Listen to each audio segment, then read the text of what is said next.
Good morning guys, welcome to GK genius galaxy. दोस्तों, आपका बहुत बहुत स्वागत है। मेरा नाम ब्रजेश सिंह है और आज की इस वीडियो में हम लोग पढ़ेंगे फिजिक्स मोस्ट इम्पॉर्टेंट क्वेश्चंस। दोस्तों, ऐसे क्वेश्चंस मैंने सेलेक्ट किए हैं जो पिछले एग्जाम्स में बार बार पूछे गए हैं। तो ये टॉप 25 जो क्वेश्चंस हैं दोस्तों, ये मान के चलिए कि बहुत ही ज़्यादा अति महत्वपूर्ण, यानी ये एक एक एग्ज़ाम में मतलब ये ना लगभग हर साल ये रिपीट किए गए हैं। तो ये आप इस वीडियो को लास्ट तक देखिएगा, पूरी वीडियो को देखिएगा, जिससे आपको समझ आ जाएगा कि ये जितने भी क्वेश्चंस मैं आपको पढ़ा रहा हूँ, अगर आपको समझ लीजिए 25 क्वेश्चन आपको याद हो जाएंगे, जिससे आपको ये 25 क्वेश्चन में से 3-4 क्वेश्चन तो आएंगे ही आएंगे एग्ज़ाम में। तो ध्यान से तैयारी कीजिएगा। और अगर आप कोई भी चीज़ की तैयारी कर रहे हैं, जैसे मान लीजिए रेलवे की कर रहे हैं, पुलिस की कर रहे हैं, डिफेंस की कर रहे हैं, एनडीए की कर रहे हैं, तो उसको ढंग से पूरी वीडियो को देखिएगा। और वीडियो अगर पसंद आए तो लाइक कीजिएगा और चैनल को सब्सक्राइब कर लीजिएगा और बेल आइकन जरूर प्रेस कर लीजिएगा, तभी आपको नोटिफिकेशंस मिलती रहेंगी जो भी मैं डालूंगा। प्रश्न नंबर 1, वॉशिंग मशीन का कार्य सिद्धांत है। आपके ऑप्शन है ए उपकेंद्रण, बी विसरण, सी अपकेंद्रण, डी अपोहन। सही जवाब ऑप्शन सी अपकेंद्रण। दोस्तों, वॉशिंग मशीन जो है अपकेंद्रण यानी अपकेंद्रीय बल के सिद्धांत पर काम करती है। अपकेंद्रीय बल एक काल्पनिक बल है जो किसी वस्तु को वृत्ताकार पथ पर घुमाने लगता है। इस बल के कारण वस्तु केंद्र से दूर भागती है। वॉशिंग मशीन में कपड़े और पानी घुमाने के लिए एक ड्रम होता है। ड्रम के घूमने से पानी और कपड़ों पर एक अपकेंद्रीय बल लगता है, जिससे वह ड्रम की दीवारों से दूर धकेले जाते हैं और कपड़े साफ हो जाते हैं। प्रश्न नंबर 2, एक लिफ्ट में किसी व्यक्ति का प्रत्यक्ष भार वास्तविक भार से कम होता है जब लिफ्ट जा रही है।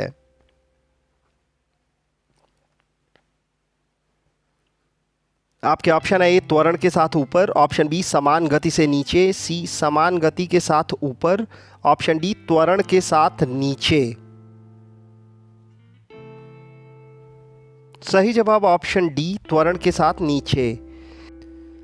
प्रश्न नंबर 3, पानी में लोहे की सुई डूब जाती है लेकिन जहाज तैरता रहता है, यह किस सिद्धांत पर आधारित है।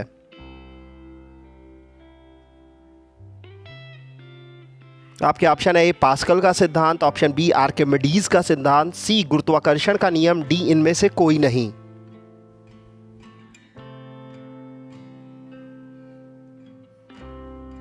सही जवाब ऑप्शन बी आर्किमिडीज का सिद्धांत।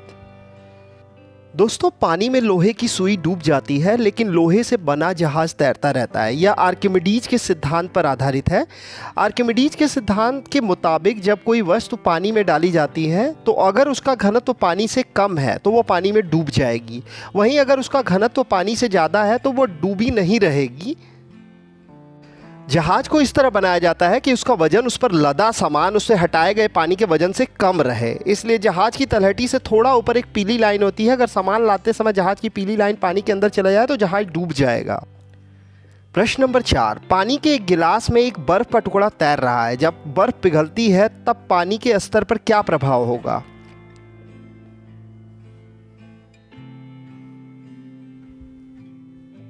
आपके ऑप्शन है ए बढ़ेगा, कम होगा, फिर पहले बढ़ेगा फिर कम होगा, सी उतना ही रहेगा, डी इनमें से कोई नहीं।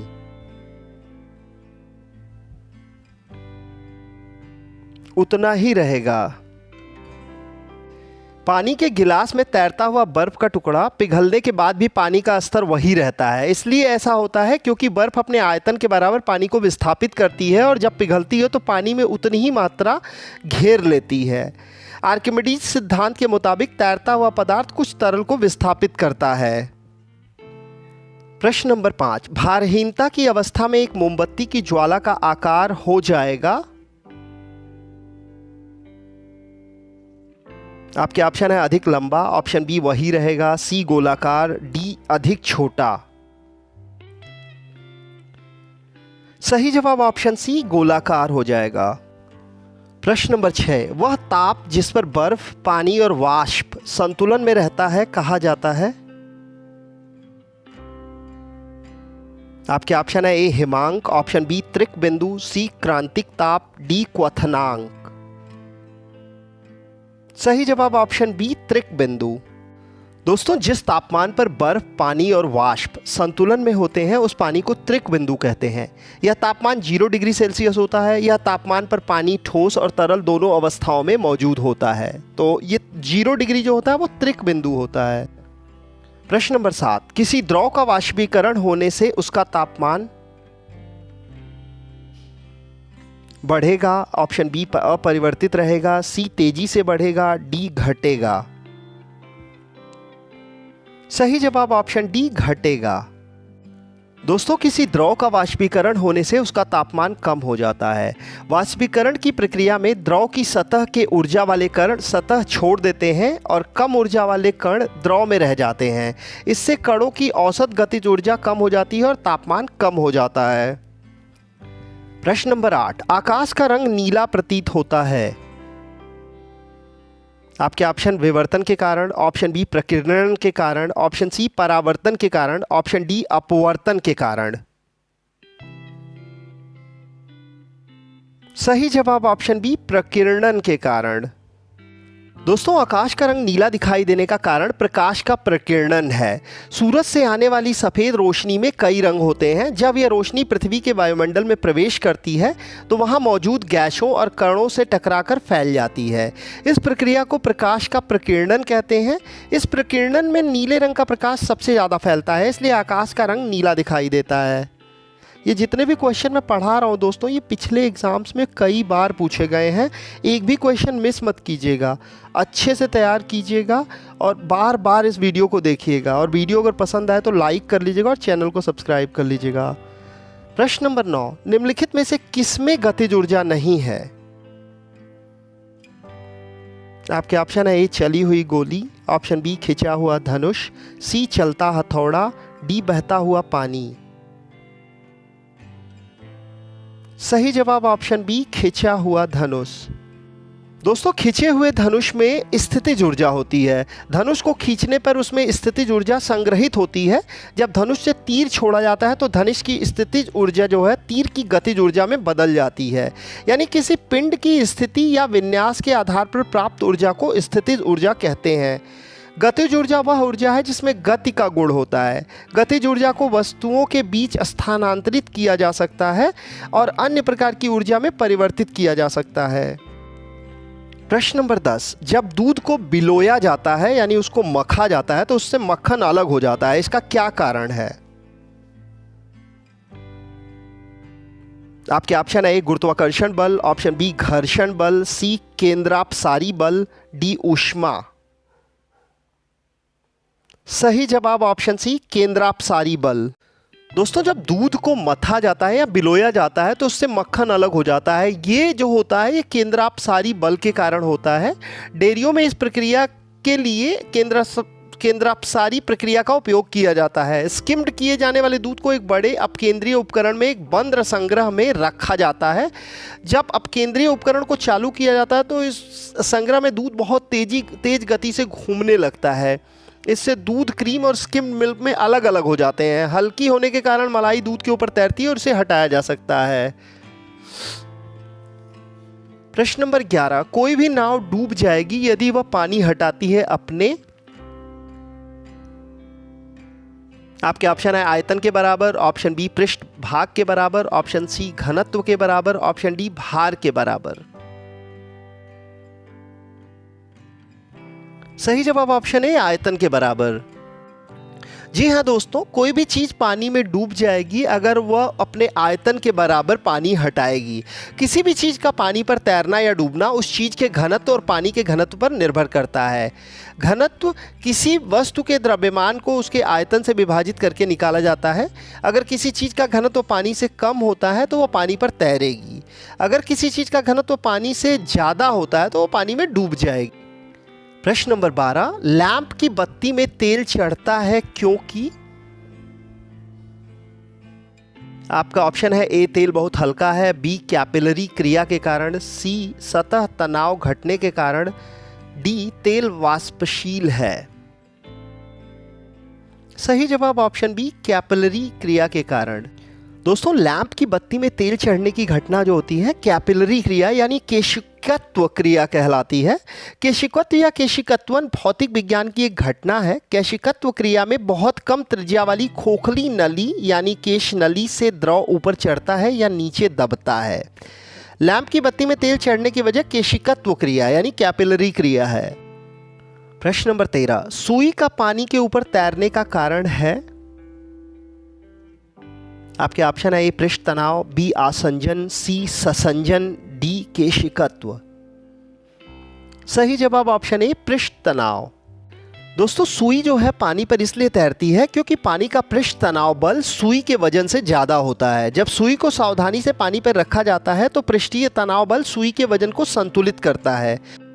अगर सुई पर ग्रीस लगा हो तो वह और ज़्यादा आसानी से तैरेगी। ऐसा इसलिए होता है क्योंकि ग्रीस सुई के सतही तनाव को कम कर देता है। इससे पानी के अणु सुई की सतह के संपर्क में नहीं आ पाते।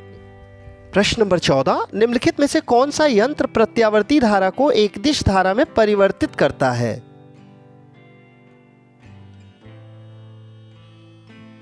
आपके ऑप्शन है ए ऑल्टरनेटर, बी कंडेंसर, सी ट्रांसफार्मर, डी इनमें से कोई नहीं। सही जवाब ऑप्शन ए ऑल्टरनेटर। प्रश्न नंबर 15, साइक्लोट्रॉन किसको त्वरित करने के लिए प्रयुक्त किया जाता है? आपके ऑप्शन है ए परमाणु, ऑप्शन बी आयतन, सी प्रोटॉन, डी ये सभी। सही जवाब ऑप्शन ए परमाणु। दोस्तों साइक्लोट्रॉन का इस्तेमाल आवेशित कणों को त्वरित करने के लिए किया जाता है। साइक्लोट्रॉन में प्रोटॉन, न्यूट्रॉन और अल्फा कणों को उच्च वेग दिया जाता है। साइक्लोट्रॉन से निकलने वाली किरणों का इस्तेमाल कैंसर के इलाज में किया जाता है। साइक्लोट्रॉन जो है परमाणु भौतिकी प्रयोग में परमाणु नाभिक पर बमबारी करने के लिए भी प्रयोग किया जाता है। परमाणु संरचना को बदलने या परमाणु रूपांतरण में भी इसका प्रयोग किया जाता है। प्रश्न नंबर 16, पहाड़ी पर चढ़ता एक व्यक्ति आगे की ओर झुक जाता है क्योंकि? आपके ऑप्शन है ए तेज चल सके, ऑप्शन बी स्थायित्व बढ़ाने के लिए, ऑप्शन सी शक्ति संरक्षण हेतु, ऑप्शन डी फिसलने की संभावना कम हो जाए। सही जवाब ऑप्शन बी स्थायित्व बढ़ाने के लिए। दोस्तों पहाड़ी पर चढ़ता हुआ यह व्यक्ति अस्थायित्व बढ़ाने के लिए आगे की ओर झुक जाता है। संतुलन बनाए रखने के लिए पैर गुरुत्वाकर्षण के केंद्र और पृथ्वी के केंद्र के बीच होने चाहिए। पर्वतारोहण के दौरान पैरों को सीधे गुरुत्वाकर्षण के केंद्र के नीचे रखने के लिए झुकना आवश्यक है। प्रश्न नंबर 17, यदि हम भूमध्य रेखा से ध्रुवों की ओर जाते हैं तो जी का मान? आपके ऑप्शन है ए बढ़ता है, ऑप्शन बी वही बना रहता है, ऑप्शन सी घटता है, ऑप्शन डी इनमें से कोई नहीं। सही जवाब ऑप्शन ए बढ़ता है। दोस्तों भूमध्य रेखा से ध्रुवों की ओर जाने पर गुरुत्वाकर्षण का मान जो होता है वो बढ़ता है। पृथ्वी की त्रिज्या ध्रुवों की तुलना में भूमध्य रेखा पर ज़्यादा है। पृथ्वी ध्रुवों पर थोड़ी चपटी है, इसलिए पृथ्वी के केंद्र से ध्रुवों की दूरी भूमध्य रेखा की तुलना में कम होता है। इसीलिए गुरुत्वाकर्षण जो होता है, गुरुत्वाकर्षण के कारण का मान पृथ्वी के केंद्र की दूरी के हिसाब से घटता बढ़ता है, यानी दूरी बढ़ने पर यह घटता है और दूरी घटने पर यह बढ़ता है। प्रश्न नंबर 18, शून्य में स्वतंत्र रूप से गिरने वाली वस्तुओं का? आपके ऑप्शन है ए समान वेग होता है, ऑप्शन बी समान बल होता है, ऑप्शन सी समान गति होती है, ऑप्शन डी समान त्वरण होता है। सही जवाब ऑप्शन डी समान त्वरण होता है। शून्य में स्वतंत्र रूप से गिरने वाली वस्तुओं का त्वरण समान होता है। स्वतंत्र रूप से गिरने वाली वस्तुओं का भार शून्य होता है। स्वतंत्र रूप से गिरने वाली वस्तुओं की गति त्वरित गति का उदाहरण भी है। स्वतंत्र रूप से गिरने वाली वस्तुओं की कुल ऊर्जा स्थिर होती है। प्रश्न नंबर 19, कूलिज नलिका का प्रयोग क्या उत्पन्न करने के लिए किया जाता है? आपके ऑप्शन है ए सूक्ष्म तरंगें, ऑप्शन बी रेडियो तरंगें, सी एक्स किरणें, डी इनमें से कोई नहीं। सही जवाब ऑप्शन सी एक्स किरणें। दोस्तों कूलिज नलिका का इस्तेमाल एक्सरे किरणों को उत्पन्न करने के लिए किया जाता है। कूलिज नलिका की एक्सरे की तीव्रता और कठोरता जरूरत के मुताबिक बदला जा सकता है। प्रश्न नंबर 20, फैराडे का नियम किस प्रक्रिया से संबंधित है? आपके ऑप्शन है ए गैसों का दाब, ऑप्शन बी गैसों की अभिक्रिया, सी तापमान एवं दाब, डी इलेक्ट्रोलाइसिस। सही जवाब ऑप्शन डी इलेक्ट्रोलाइसिस। दोस्तों इलेक्ट्रोलाइसिस मीन्स होता है विद्युत अपघटन। फैराडे के विद्युत अपघटन के नियम जो हैं, इलेक्ट्रोड पर जमा या मुक्त पदार्थ की मात्रा इलेक्ट्रोलाइट से गुजरने वाले विद्युत आवेश की मात्रा के सीधे समानुपाती होती है। जब विद्युत धारा की समान मात्रा श्रृंखला में जुड़े अलग अलग इलेक्ट्रोलाइट से गुजरती है तो इलेक्ट्रोड पर जमा या मुक्त पदार्थों के द्रव्यमान उसके संबंधित रासायनिक समतुल्य भार के सीधे समानुपाती होते हैं। इलेक्ट्रोलाइटिक सिस्टम एक ऐसी प्रणाली है जो फैराडे के नियमों से विशेषता रखती है। प्रश्न नंबर 21, पीले रंग का पूरक रंग क्या है? आपके ऑप्शन है नारंगी, बी लाल, सी बैंगनी, डी हरा। सही जवाब ऑप्शन सी बैंगनी। पीले रंग का पूरक रंग बैंगनी रंग होता है। रंग चक्र में पीला और बैंगनी रंग एक दूसरे के विपरीत होते हैं। रंग चक्र में विपरीत छोर पर स्थित रंगों को पूरक रंग कहा जाता है। पूरक रंगों के कुछ और उदाहरण हैं, जैसे कि लाल और हरा, नीला और नारंगी। यानी नारंगी जो है वो नीला का पूरक है और लाल और हरा। पूरक रंगों का इस्तेमाल डिज़ाइन में किया जाता है। पूरक रंगों का इस्तेमाल करने से डिज़ाइन आकर्षक और उपयोगकर्ता के अनुकूल बनता है। प्रश्न नंबर 22, पानी के ऊपर तेल परत का चमकना उदाहरण है? आपके ऑप्शन है व्यतिकरण का, बी प्रकीर्णन का, सी अपवर्तन का, डी इनमें से कोई नहीं। सही जवाब ऑप्शन ए व्यतिकरण का। दोस्तों पानी की सतह पर तेल की परत का चमकना प्रकाश के व्यतिकरण का उदाहरण है। यह घटना तब होती है जब तेल की परत की दो सतहों से परावर्तित होने वाले प्रकाश तरंगें एक दूसरे पर पड़ती हैं। इससे रचनात्मक और विनाशकारी हस्तक्षेप होता है, जिससे तेल की परत रंगीन दिखाई देती है।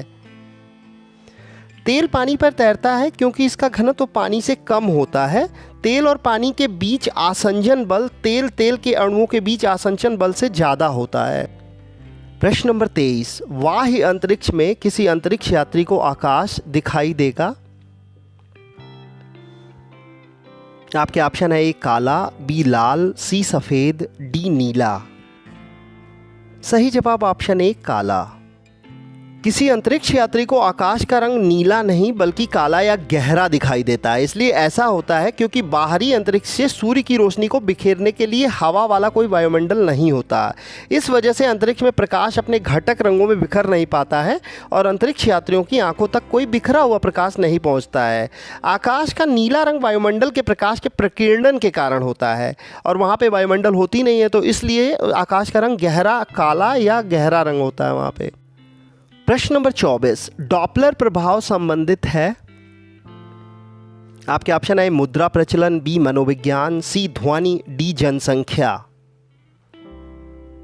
सही जवाब ऑप्शन सी ध्वनि। दोस्तों डॉपलर प्रभाव जो है गतिमान स्रोत से उत्पन्न ध्वनि या प्रकाश तरंगों की आवृत्ति में बदलाव से जुड़ा है। इसे डॉपलर शिफ्ट भी कहते हैं। डॉपलर प्रभाव चलती वस्तुओं पर तरंगों के परावर्तन के कारण होता है। जब तरंग स्रोत पास आता है तो आवृत्ति ऊपर की ओर शिफ्ट होती है। जब तरंग स्रोत दूर जाता है तो आवृत्ति नीचे की ओर शिफ्ट होती है। डॉपलर प्रभाव से जुड़ा एक उदाहरण हम लोग समझते हैं। जब कोई बजते हुए हॉर्न हमारे पास पहुंचता है तो ध्वनि पहले से ज़्यादा होती है और फिर हॉर्न के पास से गुजरने के बाद कम हो जाती है। तो ये एक उदाहरण है। प्रश्न नंबर 25, एंगस्ट्रम क्या मापता है? आपके ऑप्शन है ए तरंग दैर्ध्य, बी आवर्तकाल, सी आवृत्ति, डी समय। सही जवाब ऑप्शन ए तरंग दैर्ध्य। दोस्तों एंगस्ट्रम जिसको हम ए से प्रदर्शित करते हैं उससे लंबाई मापी जाती है। इसका इस्तेमाल प्रकाश की तरंग दैर्ध्य, परमाणुओं, अणुओं और रासायनिक बंधों की लंबाई, क्रिस्टल में परमाणुओं की व्यवस्था और एकीकृत सर्किट भागों के आयाम को भी हम लोग नापते हैं। एंगस्ट्रम लंबाई मापने की एक मीट्रिक इकाई है। यह 10-10 मीटर या 0.1 नैनोमीटर के बराबर होता है। एंगस्ट्रम का नाम 19वीं सदी के स्वीडिश भौतिक वैज्ञानिक एंडर्स जोनास एंगस्ट्रम के नाम पर रखा गया था।